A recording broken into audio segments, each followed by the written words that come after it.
Tu rêves de partir au Canada, de bosser quelques mois tout en découvrant ce pays incroyable entre villes, montagnes et lacs. Mais tu te demandes, comment je fais concrètement? Est-ce que j'ai le droit de travailler? Et je fais quoi côté visa? Dans cette vidéo, je vais t'expliquer tout ce que tu dois savoir pour travailler au Canada et profiter de ton séjour comme des vraies vacances, avec des conseils pratiques et des anecdotes qui t'éviteront les galères. Et reste bien jusqu'à la fin, je te donnerai une astuce peu connue pour maximiser ton expérience et ton budget.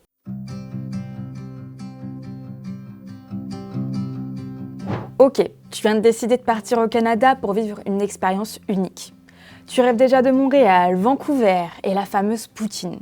Mais très vite, une question te frappe. Comment je fais pour travailler légalement là-bas? Et c'est là que tout se joue avec ton visa. Parce que partir sans le bon papier, c'est le meilleur moyen de te retrouver coincé ou d'avoir des galères administratives. Le programme Vacances-Travail PVT, c'est le visa pour ceux qui veulent combiner voyage et travail. Destiné aux 18-35 ans, parfois 30 selon ton pays d'origine, permet de travailler légalement au Canada pour financer ton séjour et de voyager librement. Durée généralement 12 mois, avec possibilité de renouvellement pour certaines nationalités. Il n'est pas obligatoire de trouver une entreprise avant de l'obtenir. Tu peux retrouver la liste des candidats admissibles à un permis de travail ouvert sur le site du gouvernement canadien. Parmi les cas courants, les conjoints de travailleurs étrangers, avec ou sans enfants, et les étudiants internationaux. Un autre type de visa populaire est le permis de travail spécifique. Si tu as déjà une offre d'emploi, tu peux demander un permis de travail spécifique. Plus strict que le PVT, mais nécessaire pour certaines professions ou contrats longs. Cela touche des secteurs courants, comme l'IT, la restauration, l'hôtellerie, l'agriculture. Cela exige souvent un contrat avant de partir. Les visas les plus courants sont le permis de travail standard, programme des travailleurs étrangers temporaires, le permis mobilité francophone, le permis jeune professionnel et le permis stage coop international. De plus, pour pouvoir travailler au Canada, l'obtention d'un numéro d'assurance sociale, NAS, est obligatoire.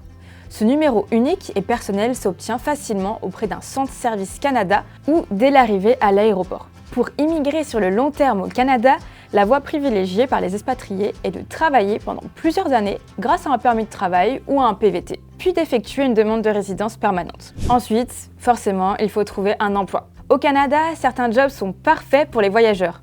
Hôtellerie-restauration, bar, café, restaurant, hôtel, très flexible et idéal pour débuter. On retrouve aussi les jobs saisonniers, l'agriculture, cueillette, ferme, ranch, parfait pour la campagne et les régions touristiques. Je le refais pas. Les services retail, magasins, supermarchés, boutiques locales, ça ne demande pas énormément de diplômes et un minimum de formation.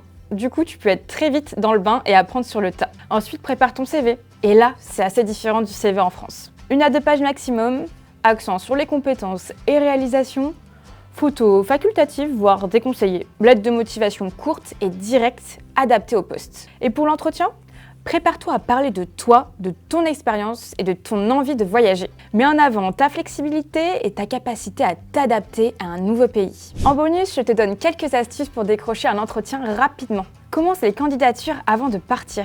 Certaines entreprises veulent t'embaucher dès ton arrivée. Le fameux réseautage, groupe Facebook, meet-up locaux.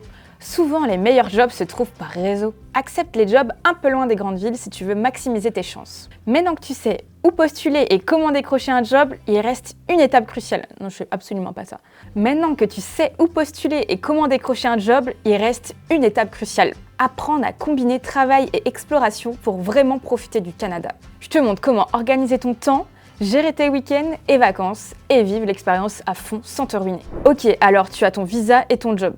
Maintenant, le vrai défi, profiter de ton séjour sans juste bosser tous les jours. Parce que le Canada, c'est immense.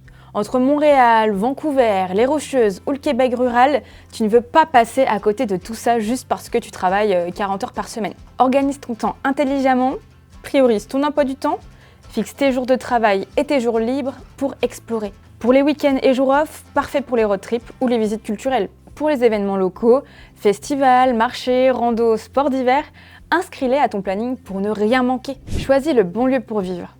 Ton lieu de travail influence beaucoup ton expérience.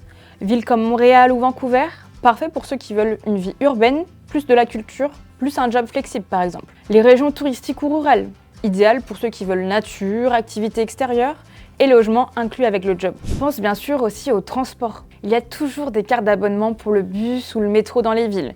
Et sinon, tu peux toujours louer une voiture pour explorer les parcs ou régions éloignées. Pour le logement, il y a des auberges longue durée, par exemple, ou une colocation, ou tout simplement un logement fourni par l'employeur. D'ailleurs, certains jobs saisonniers offrent logement plus repas. C'est un vrai jackpot pour économiser et profiter de chaque jour libre pour voyager. Et surtout, profite de l'expérience humaine. Rencontre d'autres expats, des locaux et des collègues. Ces échanges sont souvent la partie la plus enrichissante de ton voyage. Ils te feront découvrir des coins secrets, des astuces pour économiser et créeront des souvenirs inoubliables. Parce qu'au final, le Canada, ce n'est pas seulement des paysages, c'est aussi les gens que tu rencontres. Voilà, tu sais maintenant comment partir au Canada, travailler et profiter pleinement de ton séjour. Entre le bon visa, le job adapté et l'organisation de ton temps, tout est possible pour vivre une aventure inoubliable. Et si tu souhaites d'autres astuces pour un autre pays, dis-le nous en commentaire et on fera une vidéo spéciale. Et n'hésite pas à liker cette vidéo si elle t'a aidé et à la partager avec des amis qui seraient intéressés.